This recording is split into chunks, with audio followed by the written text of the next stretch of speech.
आज आपण खूप छान अशी शिळ्या चपातीपासून नाश्त्याची रेसिपी करणार आहोत। खूप सोप्या पद्धतीने होणार आहे आणि खायला पण एकदम मस्त लागणार आहे आणि नवीन पद्धतीने बनणार आहे। त्यामुळे ही रेसिपी तुम्ही शेवटपर्यंत नक्की बघा। आणि आपण शिळ्या चपातीच्या भरपूर अशा रेसिपी टाकलेल्या आहेत, ते पण तुम्हाला आवडलेल्या पण आहेत। त्यामुळे ही रेसिपी पण खूपच छान आहे आणि ही पण तुम्हाला आवडणार आहे। त्यामुळे ही रेसिपी शेवटपर्यंत नक्की ट्राय करा आणि व्हिडिओला लाईक आणि हो, तुम्हाला आमचे व्हिडिओ कसे वाटतात ते कमेंट मध्ये आम्हाला नक्की सांगा। चला तर मग रेसिपीला सुरुवात करूया। बघू शकता मी 3 ते 4 अशा शिळ्या चपात्या घेतलेल्या आहेत। आता ह्या चपातीचा आपण तुकडे करणार आहोत। तर इथे एक मी वाटी घेतलेली आहे। आता इथे मी शिळी चपाती घेतलेली आहे, तर आपण ह्याचं तुकडं करून असं टाकणार आहोत। तर बारीक बारीक असं ह्याचं तुकडं टाकायचं। आणि आपण शिळ्या चपातीच्या भरपूर अशा मी रेसिपी टाकलेल्या आहेत आणि खूप छान केलेल्या आहेत। त्यामुळे तुम्ही चॅनलवर नक्की शिळ्या चपातीच्या रेसिपी बघून घ्या। तर हे सर्व तुकडे आपण असं करून घ्यायचं।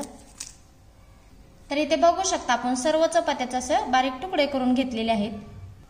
तर इथे एक मी मिक्सरचं भांडं घेतलेलं आहे। आता जे आपण चपातीचे तुकडे करून घेतले होते ना, ती ह्याच्यामध्ये आपण टाकून घेणार आहोत। आणि ह्याच्यामध्ये मी इथं मिरची घेतलेली आहे एक, तर आपण ही मिरचीचा असं तुकडा करून घेतलेला आहे, ती पण ह्याच्यामध्ये टाकायचं आणि बारीक असं वाटून घ्यायचं। बघू शकता अशा पद्धतीने आपण बारीक असं वाटून घेतलेलं आहे। याच्यामध्ये पाणी अजिबात आपण ओतलेलं नाही। तर हे जास्त बारीक पण नाही करायचं आणि जास्त मोठं पण नाही करायचं, मध्यम असंच हे वाटून घेतलेलं आहे। तर आता ह्याच्यामध्ये आपण मैदा टाकणार आहोत। तर इथे मी 2 चमचे मैदा घेणार आहे आणि मैदा टाकल्यानंतर थोडंसं चिमूटभर मीठ पण टाकून घ्यायचं आणि हाताच्या साहाय्याने मिक्स करून घ्यायचं। मैदा चांगला ह्याच्यामध्ये मिक्स करून घ्यायचा आणि थोडंसं याला पाण्याचा शितोडा द्यायचा। तर असं थोडासा पाण्याचा शितोडा देऊन घ्यायचा आणि थोडंसं असं हाताच्या साहाय्याने मिक्स करून घ्यायचं। जास्त पण पाणी नाही ओतायचं, थोडासा शितोडा द्यायचा। तर इथे बघू शकता मी एक मोठी वाटी घेतलेली आहे। त्यामध्ये इथे मी एक उकडलेला बटाटा घेतलेला आहे। तो बटाटा आपल्याला असा चुरून घ्यायचा हाताच्या साहाय्याने। तर इथं तुम्ही 1-2 बटाटे पण इथं वापरू शकता।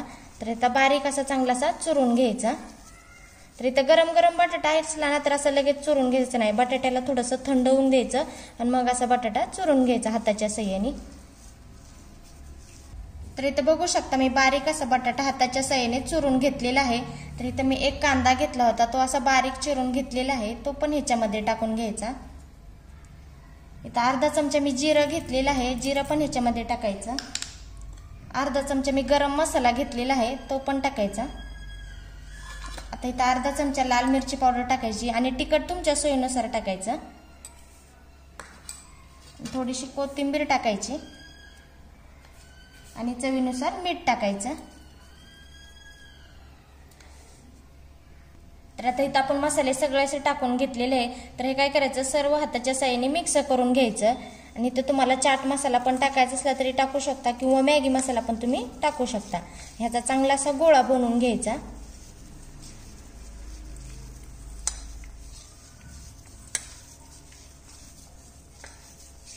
तर इथे बघू शकता अशा पद्धतीने आपण ह्याचा छान असा गोळा तयार करून घेतलेला आहे। आणि समजा तुम्हाला वाटलं की तुमचं बटाट्याचं मिश्रण हे थोडंसं पातळ वाटायला लागले, तर ह्याच्यामध्ये थोडंसं 1 चमचा बेसन पीठ टाकायचं, म्हणजे चांगलं असं थोडं घट्ट होतं। तर आता काय करायचं, थोडासा ह्याचा गोळा घ्यायचा आणि ह्याचं बारीक बारीक असं गोळे करून घ्यायचे। तर हे बघा असे बारीक बारीक असे सर्व असे पिठाचे आपण करून घेणार आहोत। तर इथे बघू शकता आपण सर्व पिठाचे अशा पद्धतीने गोळे तयार करून घेतलेले आहेत। तर इथे बघू शकता मी 2 चमचा हा मैदा घेतलेला आहे। आता ह्याच्यामध्ये थोडंसं पाणी ओतायचं आणि हे असं व्यवस्थित असं मिक्स करून घ्यायचं। जास्त पण इथं पातळ नाही करायचं, थोडंसं घट्टच ठेवायचं। तर इथं बघा आणखी आपल्याला इथं पाणी लागणार आहे, आणखी थोडंसं इथं पाणी ओतणार आहे आणि असं हलवून घ्यायचं। समजा पातळ जर झालं तुमच्याकडून, थोडंसं ह्याच्यामध्ये मैदा टाकून घ्यायचा, तरी छान असं हलवून घ्यायचं।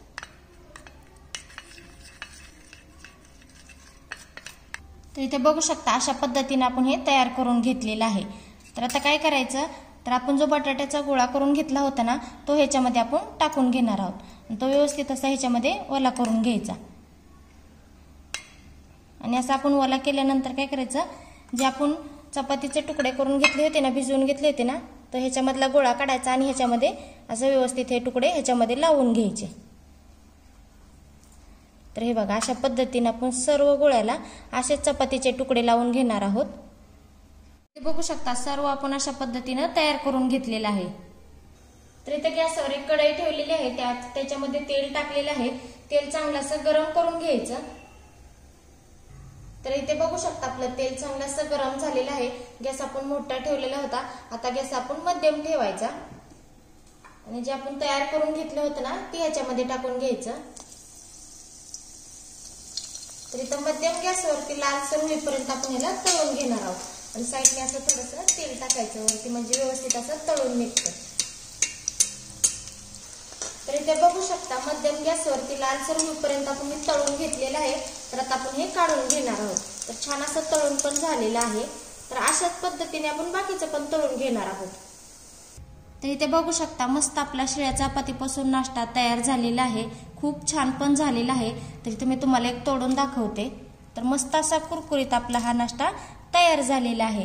आणि ही शेजवानी चटणी बरोबर किंवा टोमॅटो सॉस बरोबर खाल्ला तरी पण चालतो आणि असा खाल्ला तरी पण खूपच छान लागतो. त्यामुळे ही रेसिपी तुम्ही घरी नक्की ट्राय करा.